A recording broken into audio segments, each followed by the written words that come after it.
20 hours a week, that's all it took. Not 50, not 60, not the exhausting work weeks that define modern life. According to decades of anthropological research, some hunter-gatherer societies spent as little as 15 to 20 hours a week securing food and shelter. The rest of their time was theirs. That single fact breaks almost everything we assume about the past. We picture our ancestors as desperate, starving, clawing through every single day just to survive until nightfall. But the evidence tells a very different story. And once you hear it, you may never look at your own daily grind the same way again. So what were they actually doing with all that time? To understand this, we have to go back. Not to castles or kingdoms, not to pyramids or empires. We have to go back before agriculture, before farming, before the very idea of a job existed anywhere on Earth. For roughly 300,000 years, Homo sapiens lived as hunter-gatherers. That's not a small stretch of time. If human history were compressed into a single 24-hour day, agriculture wouldn't appear until the final 20 minutes. Everything else, the hunting, the gathering, the firelit nights, the long conversations under open skies happened before that. And for most of that time, humans weren't fighting a constant war against starvation. They were, in many documented cases, working less than people do today. This idea first gained serious scientific attention in the 1960s through the work of anthropologist Marshall Solins. He studied hunter-gatherer groups like the Jew, Hoansi people of the Kalahari Desert in southern Africa, and what he found stunned the academic world. These were people living in one of the harshest environments imaginable, dry, unforgiving, with no supermarkets, no refrigeration, no stored surplus.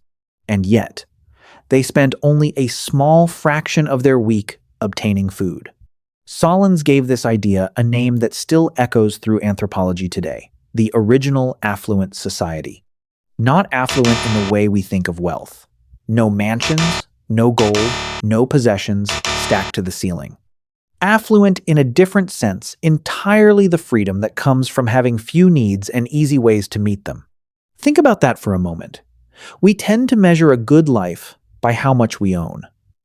Our ancestors, in many cases, measured it by how much time they had left over once their needs were met. But how is that even possible?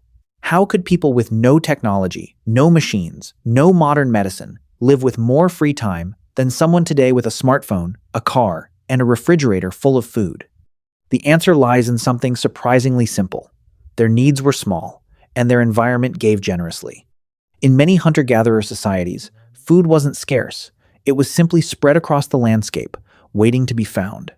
Roots, nuts, berries, small game, fish in rivers, birds' eggs in nests. A skilled forager didn't need to search all day. They knew exactly where to look, exactly when the wild fruit would ripen, exactly which animals moved through which valley in which season. Knowledge passed down for generations meant survival wasn't a guessing game. It was a rhythm. Compare that to modern life. Today, we don't hunt or gather in any traditional sense, but we still spend most of our waking hours earning the right to buy food, shelter, and safety. We call it a job. We call it a career. But strip away the language, and it's the same fundamental task our ancestors faced: securing the resources needed to live. The difference is, we've made that task take far longer.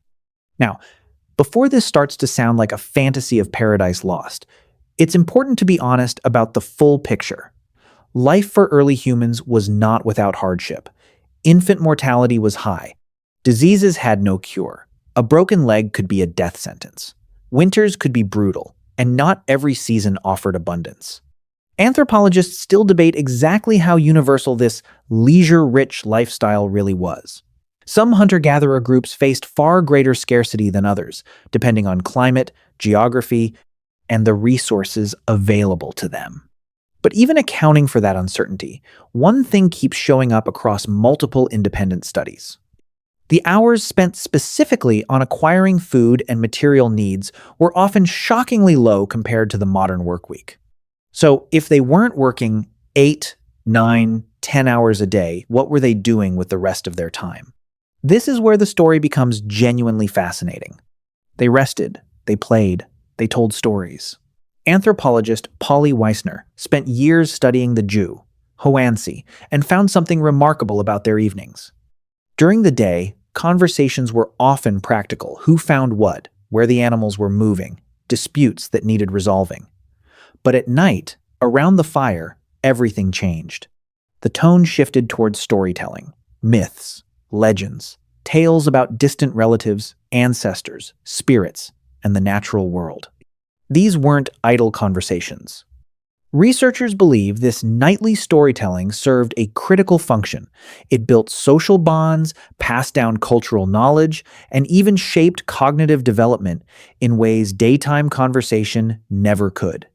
Children who grew up listening to these stories developed a deeper understanding of their community, their environment, and their place within both. In other words, the free time wasn't wasted. It was doing something modern life often struggles to make room for: strengthening relationships and passing down wisdom. There's a reason this hits so hard for a modern audience. Today, many of us come home from work too exhausted to have a meaningful conversation, let alone gather a community around a fire to share stories for hours. Something that once came naturally to our species has become a luxury we struggle to schedule. But rest and storytelling weren't the only things filling those extra hours. Play mattered too.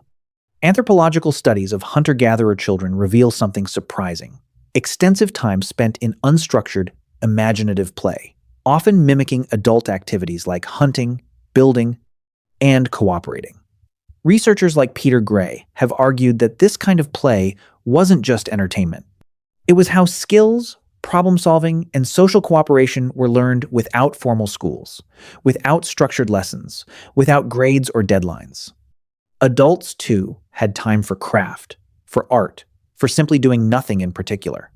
Cave paintings, dating back tens of thousands of years, like those found in Lascaux, France, and Chauvet. Cave weren't created by people too exhausted from survival to think about anything else. They were created by people who had the time, the mental space, and the motivation to make something beautiful, purely because they could. Think about that. Some of humanity's earliest art wasn't made in spare moments stolen from a brutal struggle for survival. It may have been made during genuine leisure time set aside for creativity, meaning, and expression. So, if life before agriculture allowed for this much rest, storytelling, play, and art, why did humans ever give it up? This is the question that divides researchers more than almost any other in the story of human history. Around 12,000 years ago, in different parts of the world, independently, humans began to farm. Wheat and barley in the Fertile Crescent, rice in China, maize in Mesoamerica. Agriculture spread, and with it came something new: permanent settlements, food surplus, population growth, and, according to a growing body of research, significantly more work. Farming is relentless. Crops need constant tending. Fields need clearing, plowing, weeding, watering, protecting from pests. Unlike foraging, where nature does much of the labor for you, farming demands that humans reshape the land itself over and over, season after season. Skeletal remains from early farming communities tell a physical story that words alone can't capture. Researchers studying these bones have found signs of increased physical strain, more evidence of malnutrition, and shorter average stature compared to hunter-gatherer populations before them. The transition to farming, in many regions, appears to have made human bodies work harder while eating less varied, less nutritious diets. This led biologist and author Jared Diamond to call the invention of agriculture the worst mistake in the history of the human race, a deliberately provocative statement, but one grounded in real evidence about health, workload, and quality of life during that transition. So why did humans make this trade at all? If farming meant more work and, in some cases, worse health, why give up the hunter-gatherer lifestyle? The honest answer is complicated, and scientists are still piecing it together. Agriculture allowed populations to grow far larger than foraging ever could. More food, even lower quality food, meant more mouths could be fed in one place. Larger populations meant more complex societies, eventually leading to cities, specialization, technology, writing, and everything we now call civilization. In a sense, humanity may have traded individual daily freedom for collective, long-term power. Farming communities could outcompete and eventually absorb or displace hunter-gatherer populations, not because their lives were better, but because their numbers were larger and their societies more organized for expansion. Once that trade was made, there was no going back. Populations had grown too large to return to a foraging lifestyle. The die was cast, and the modern concept of work, as we know it, began its slow, irreversible climb toward the exhausting structure we live inside today. From there, the story only intensifies. Agricultural societies gave rise to taxation, labor obligations, and eventually feudal systems where peasants worked land they didn't own for lords who controlled their time.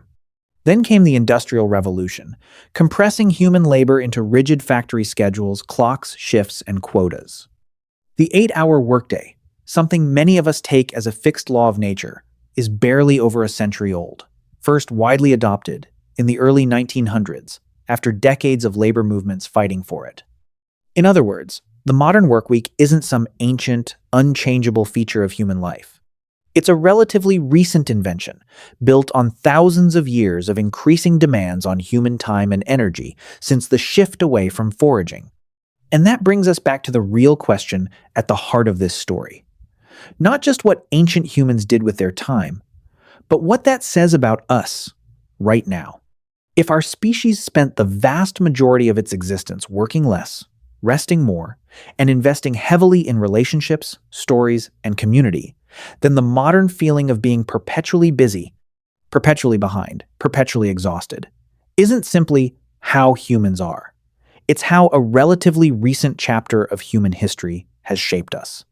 That doesn't mean the answer is to abandon modern life and return to the wilderness. Agriculture and industry gave us medicine, safety nets, education, and comforts our ancestors could never have imagined. But it does mean that the exhaustion so many people feel today isn't an unavoidable feature of being human.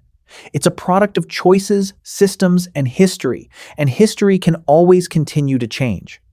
Our ancestors didn't have jobs, deadlines, or overflowing inboxes. What they had instead was time for each other, time for stories passed down through firelight, time to notice the world around them without rushing through it. Somewhere between the last hunter-gatherer campfire and the modern office desk, something was lost. And maybe understanding that isn't just an interesting piece of history. Maybe it's a reminder of what we're still allowed to reclaim.